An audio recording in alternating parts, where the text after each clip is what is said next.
സങ്കല്പം. ജീവിതം ഒരു പാഠപുസ്തകം പോലെയാണ്. വായിച്ചാലും വായിച്ചാലും തീരാത്ത പാഠപുസ്തകം. ഞാൻ ചിലപ്പോൾ ചിന്തിക്കാറുണ്ട്, എന്തെല്ലാം വേഷങ്ങൾ കെട്ടി ആടിയാലാണ് ഒരു മനുഷ്യജീവിതം പൂർണ്ണമാകുന്നത്.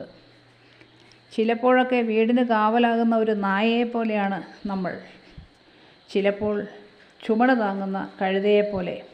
ചില പ്രധാന തീരുമാനങ്ങളിൽ ഒരു സിംഹത്തെപ്പോലെയാണ്. സന്തോഷം വരുമ്പോൾ നമ്മളൊരു കുട്ടിമാനായി മാറും. ജീവിത പ്രശ്നങ്ങളാൽ നെട്ടോട്ടമോടുമ്പോഴോ ഒരു വെരുകിനെപ്പോലെയാണ്. തീരുന്നില്ല വേഷങ്ങൾ. പ്രശ്നങ്ങളില്ലാത്ത മനുഷ്യരില്ല. സന്തോഷവും സന്താപവും ജീവിതത്തിൻ്റെ രണ്ട് വശങ്ങളാണ്. ഒന്നുണ്ടെങ്കിലേ മറ്റൊന്നുള്ളൂ. രാവും പകലും പോലെ അത് മാറി മാറി തന്നെ വന്നു ചേരും. ഇതിനിടയിൽ നമുക്ക് വേണ്ടുന്ന രണ്ട് കാര്യങ്ങളാണ് സങ്കല്പവും മോഹങ്ങളും. അതും കൂടി ഇല്ലെങ്കിൽ നമ്മുടെ ജീവിതം വ്യർത്ഥമാക്കപ്പെടും. നമുക്ക് പാടില്ലാത്ത ഒരു കാര്യമുണ്ട്, അഹങ്കാരം. അല്പമെങ്കിലും അതില്ലാത്തവരായി ആരും തന്നെയില്ല. ഒരുപാട് ആവാൻ പാടില്ല. ഒന്നും കണ്ട് അഹങ്കരിക്കുവാൻ ഈ ഭൂമിയിലില്ല. കാരണം വെറുമൊരു ശ്വാസത്തിൽ ഒതുങ്ങുന്ന ജീവിയാണ് നമ്മൾ. സങ്കൽപ്പമില്ലെങ്കിൽ നിർജീവമായി തീരും സർവത്ര മാനുഷജന്മങ്ങളും.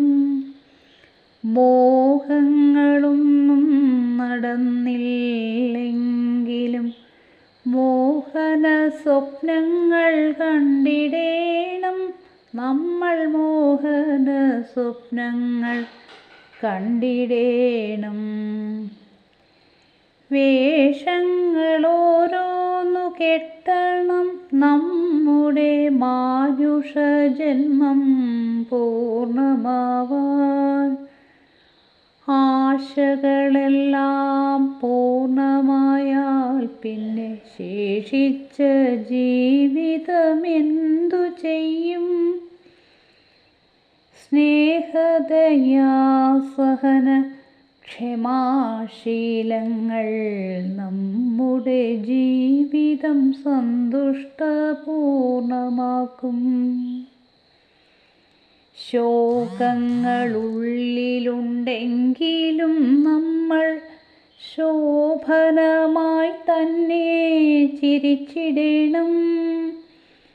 എല്ലാം തികഞ്ഞവരെന്ന പോലെ സന്തോഷ സന്താപ സമ്മിശ്രഭാവങ്ങൾ രാവും പകലും എന്ന പോലെ മാറി മാറി തന്നെ വന്നു ചേരും. സഹജീവികളെ സേവിച്ചിടണം നമുക്കാവുന്നതുപോലെ എപ്പോഴും.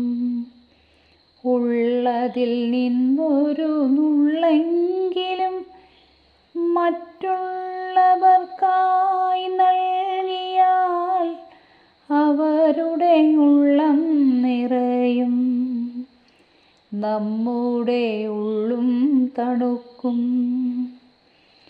ഓർക്കാതെ കൈവന്ന ഭാഗ്യങ്ങളൊന്നും അവകാശമല്ലെന്നോർമ്മ വേണം.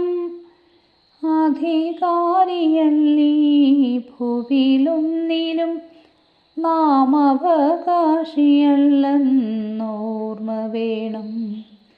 വെറുമൊരു ശ്വാസത്തിൽ മാത്രമൊതുങ്ങുന്ന ജീവൻ ശ്വാസം നിലച്ചാൽ തീർന്നു പുന്നേ.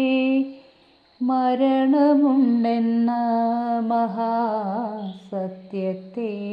നാം ഒരു ദിനമൊരു തവണയെങ്കിലും ഓർത്തിടേണം. എങ്കിൽ താനേ ഒതുങ്ങിക്കൊള്ളും അഹങ്കാരമെല്ലാം, നമ്മിലെ അഹങ്കാരമെല്ലാം.